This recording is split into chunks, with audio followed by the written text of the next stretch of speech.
that heavy umbrella marine fabric.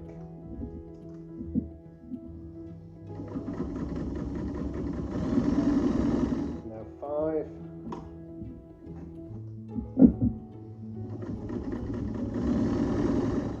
Now 6.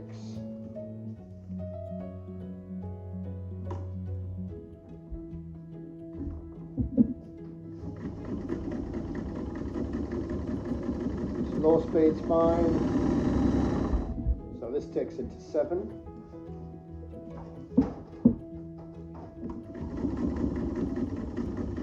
The motor still cooks. This is 8.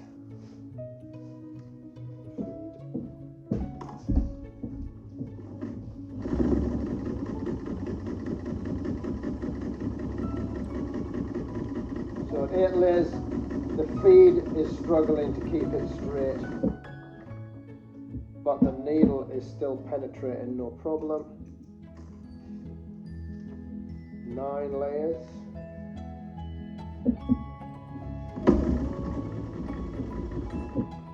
Okay, so 9 layers, so we had it lifted the presser foot there and it snapped the thread. So I think we might be at our limit. So that is 9.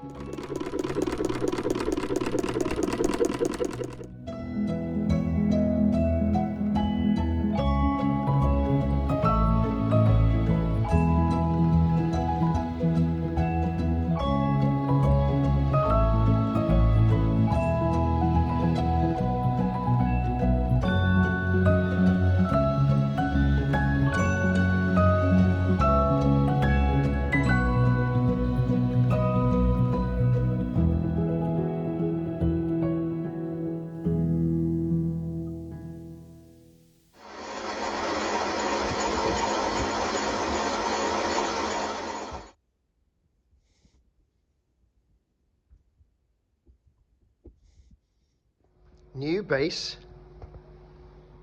logo, and freshly varnished, and what a lovely case this machine's going in. Domestic machine, right? 15 class Japanese copy. This is a Umbrella heavy marine grade fabric, a canvas, one of those canvases that you use for your Dodges and your spray hoods. The thread that's in there is a bonded polyester marine grade thread, equivalent to a Tech 70, sorry no, a Tech 90. Shouldn't really sew this, should it? Oh, look at that.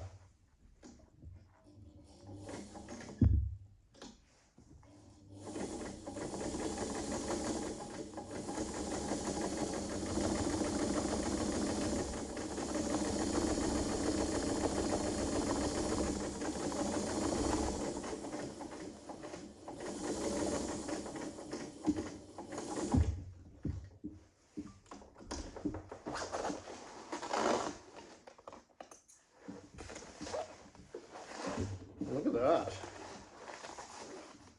A little bit of a catch up there at the top where I started.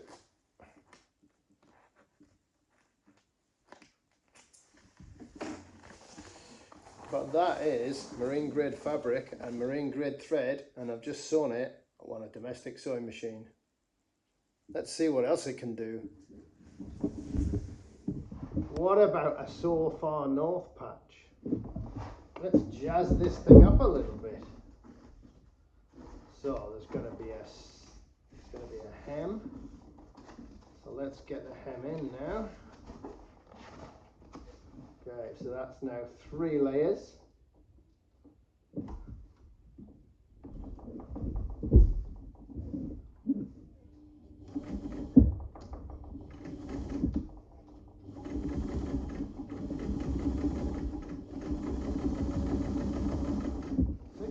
There you go.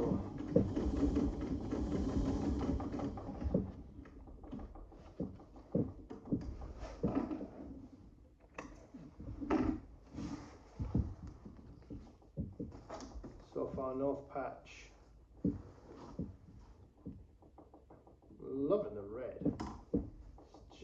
sexy on this black fabric.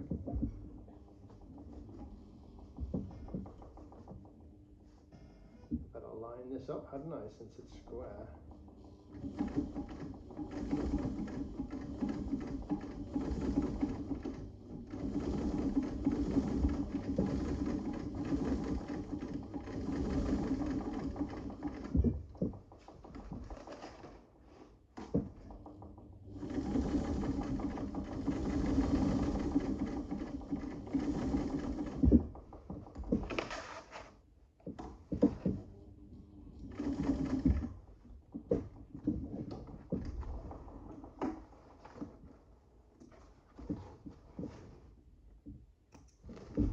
So that's a patch and a hem through marine grade fabric with marine grade thread. What else can we do? So I'm going to turn this into a little bag for the pedal. So we should put a hem on the other end as well.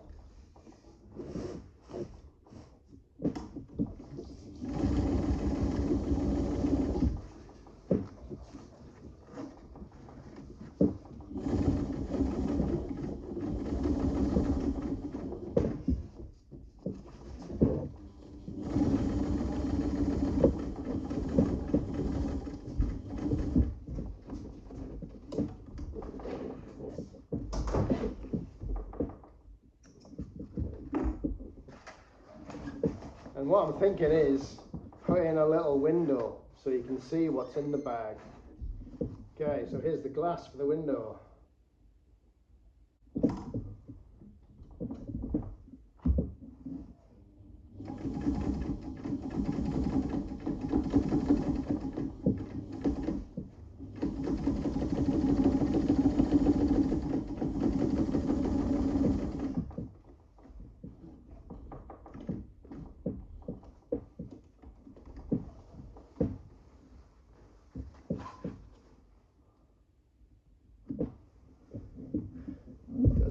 Slip very well under the foot, so I'm just going to put a little smear of oil on there just to help it slide. But if you've got a PTFE foot, this would be the place to use it.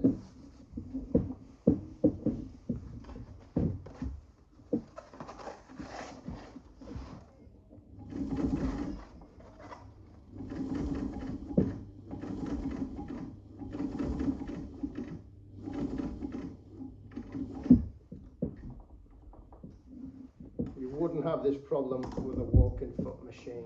That is the limitation. But as you see, with a little smear of oil on the glass, it's actually going fine. It's feeding nicely.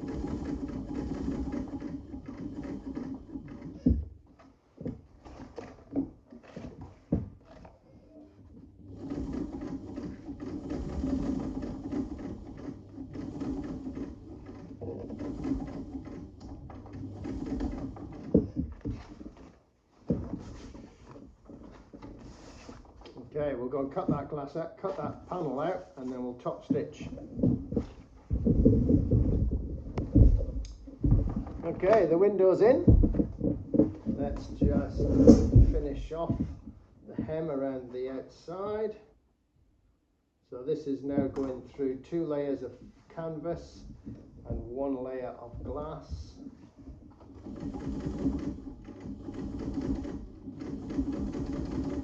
That feeds no problem with the glass on the bottom.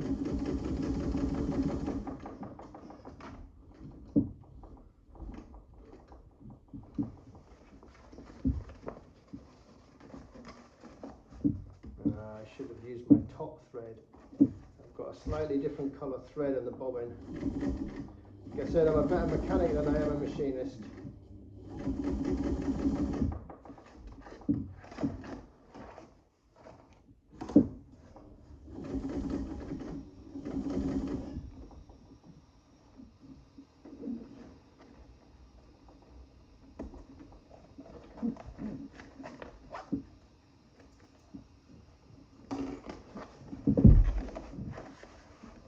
That looks pretty good to me.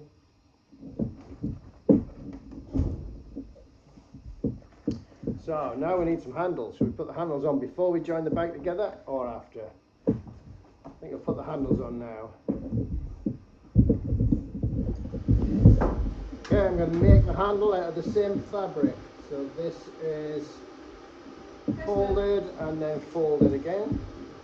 So this is 4 layers.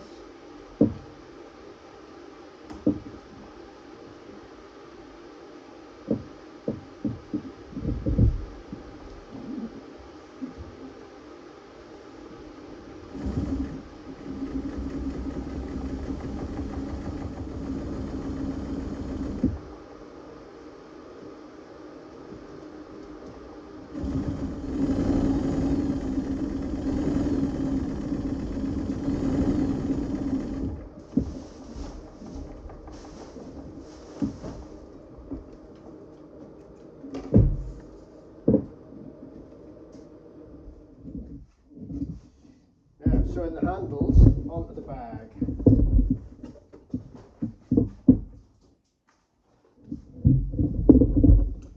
So this is now 7 layers of fabric. So I'm going to just turn up the tension a little bit. Just get a feel for it with the hand wheel.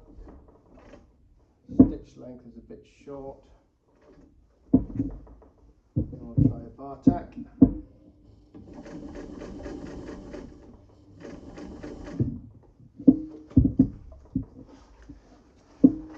And we'll run it down and into a box stitch.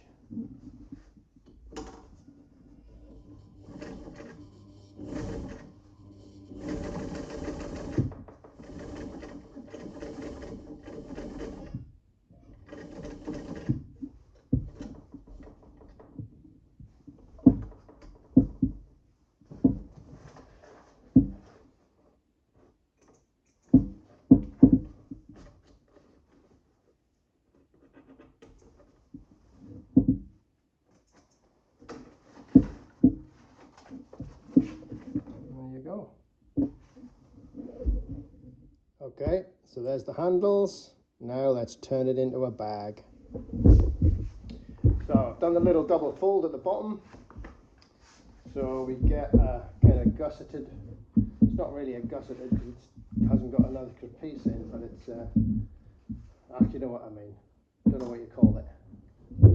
If you know what you call it, answer in the comments. So I'm going to go a long stitch. I can ease off the tension a little bit because I'm got only through thin layers now, 3 layers.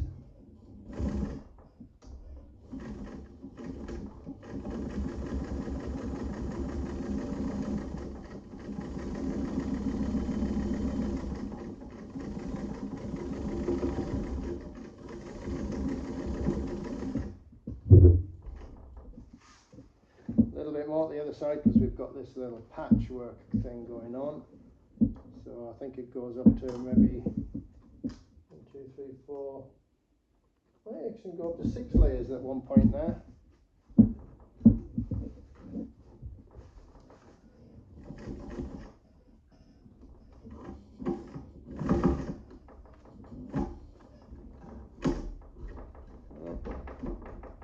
Got a bit of a snag. Cleared.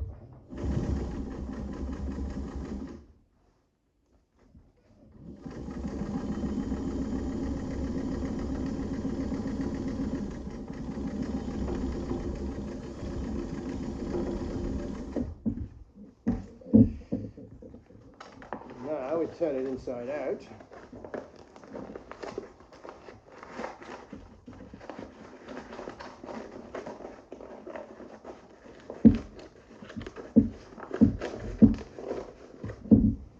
Go, a lovely little windowed bag to hold the foot pedal for this machine. And as I said, that is a heavy Sunbrella marine canvas, and at one point there I was going through 7 layers when I sewed the handles on, and most places I was going through 3, and we've added some glass and we've added a patch. So very capable machine. let's see what else it can do. So this is Sunbrella again. So that's 1, 2, and if I fold it that way, that gives us 3 layers. We're then going to put in a piece of glass, and then we're going to add another 2 layers of a different Sunbrella over the top. So that is now 5 layers with glass in the middle. I know it's not glass, but you know what I mean.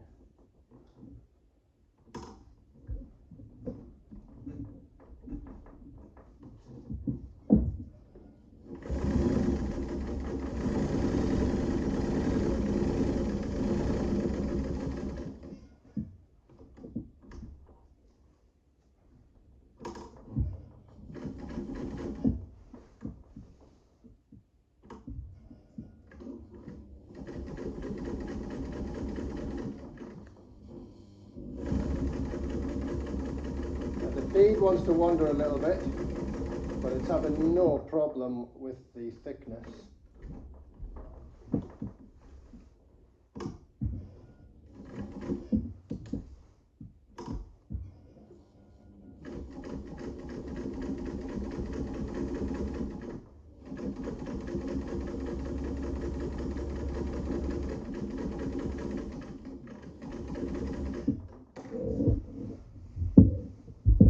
There, can you see that? So that is 5 layers of marine canvas and a layer of 1mm strata glass.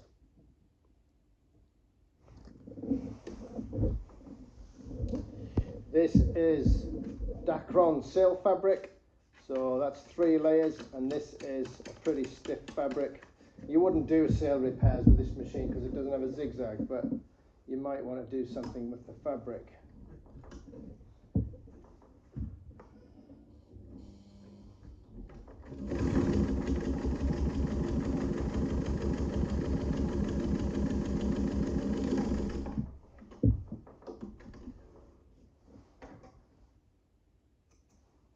There you go, no problem. And this is a chrome tan leather. So what's that? 1.5 mil.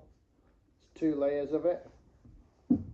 And this is just a standard needle. It's not a leather point.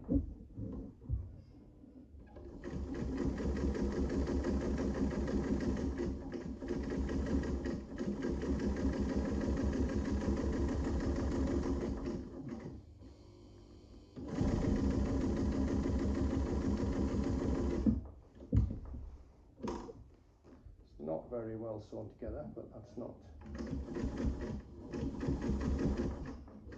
not what we're here to see.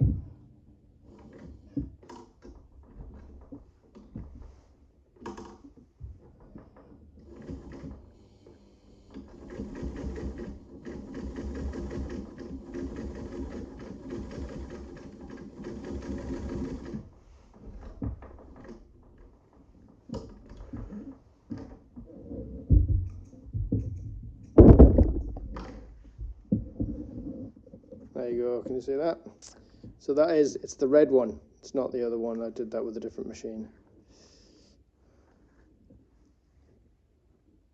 And as I say, that is a chrome tan leather. So let's have a look how we thread this machine. So, red, and with the cone, you can just sit the cone at the back of the machine. With a spool, you can sit the spool on the spool pin. We have this little extra piece here, which has been attached. Fold it in when you put the machine away, fold it out so it sits above the cone if you're using a cone. So thread goes through there, and then the spool pin has a hole in the top. So we slide it through there. And now, once we're at this point, we are in the normal threading situation. So the normal threading for this situation, thread guide, over there. into the discs of the tension assembly, all the way around over the little hook. So this little hook here, we need to go over that. We then go, if you drop the foot, gives you a little bit of tension. We then need to go into the spring. So we go down the inside of the spring, under the tail, pull it back up, that clicks it into the spring. And there you should see the spring lifting. Now into the take-up arm.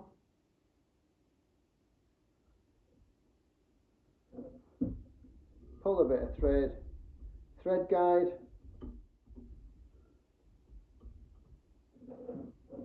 It's a pigtail thread guide at the top of the needle bar. And then it goes through the needle, left to right. If you move your machine, remember to move your thread, put it back underneath your thread guide. Winding a bobbin. Two options for this one. So if you want to wind a bobbin with your cone thread, pull it out of the needle, goes into that thread guide there, then comes down to this thread guide here, and then up to your bobbin. And then we can run it straight from the cone or from the spool. But they have a tendency to jump out of this thread guide. So you need to kind of keep a watch on that, or just sit with your finger on top of it as you fill it, and that'll stop it jumping out. The other option is we can put a spool of thread on there,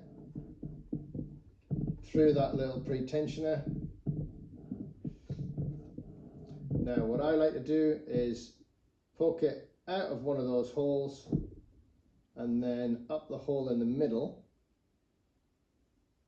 and then push the bobbin on so it traps that thread. So that thread is now out here.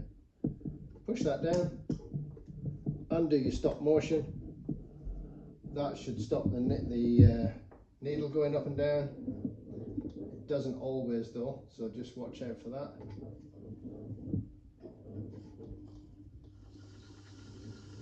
And there is your bobbin filling.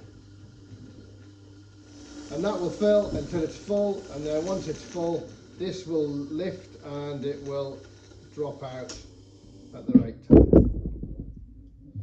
Now some of the bobbins you get, if you're buying Chinese bobbins, they are not a very good quality, and sometimes they don't want to come off. You've got to fiddle about with them to come off, and you've got to fiddle about with them to go on. This one is a little bit like that. So be careful. If you can, only get good quality vintage ones if you can get them. So that is your filling your bobbin. So this is your bobbin case on a class 15. Tension screw is this one here. So you either tighten or loosen that screw to put more or less tension on your bobbin thread, and you want to be able to just feel some resistance when you pull it. Which way does the bobbin go in there? Now is a good way to tell. If you have a look inside, you'll see there's this angular cut. You can see it here where my finger is. So that angular cut, all bobbin cases like this will have an angular cut, and if you think of that as an arrow, and that one is pointing that way, that's the way your thread wants to be coming off your bobbin. So if I look at this bobbin, find the thread, so there the thread's coming off the opposite way, so I want to turn it so the thread is coming off to my right, and that is the way that arrow is pointing. So drop that in, and then thread wants to go in there. I'm going to hold that with my thumb while I pull it through. Click, there it goes.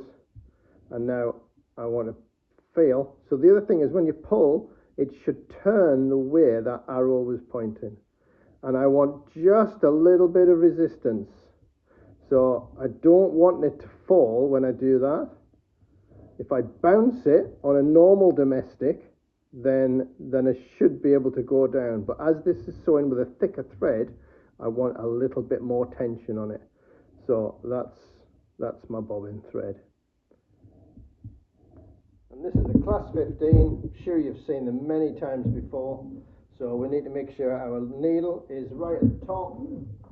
That's my stop motion. Make sure my needle is at the top. Get my take-up arm up to the top. And then we can slide in. So we make sure that this hole goes up that pin, and then we push it in until it clicks. And this finger points up at around about 12 o'clock. So slide it in, get that finger up into the little gap at the top, which is at 12 o'clock, and then push till it clicks. There you go, that's it in. And then the thread we can just leave in there until we bring it up with the top thread. So now we're going to pick up our bobbin thread just like any other machine. Hold the end, give it one turn, give it a pull, and there you go, that's picked up our bobbin thread.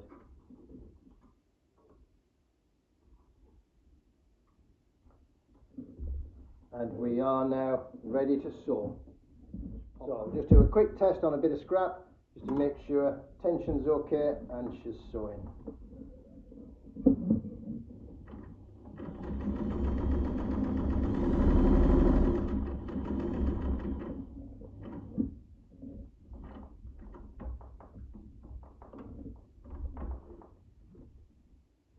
Yep, tension's good.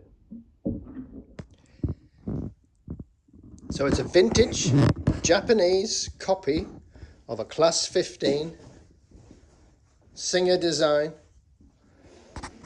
refurbished and modified for heavy duty stitching. And if you want to know how I did it, have a look at my previous video. It's not an industrial machine, and it never will be. It's a domestic machine, but with the modifications it's had, you can see now it easily copes with those fabrics. And that is my first bag of the season, made on a domestic machine, and I'm happy with that. That's a good quality stitch, and that's a nice little bag. I'd be happy with that. So that are some simple modifications that, if you have a look at my previous video that says about modifying a class 15, so that's what I've done with this machine, and you can see what it's now capable of. Hope you enjoy the video, like and subscribe. You know the drill.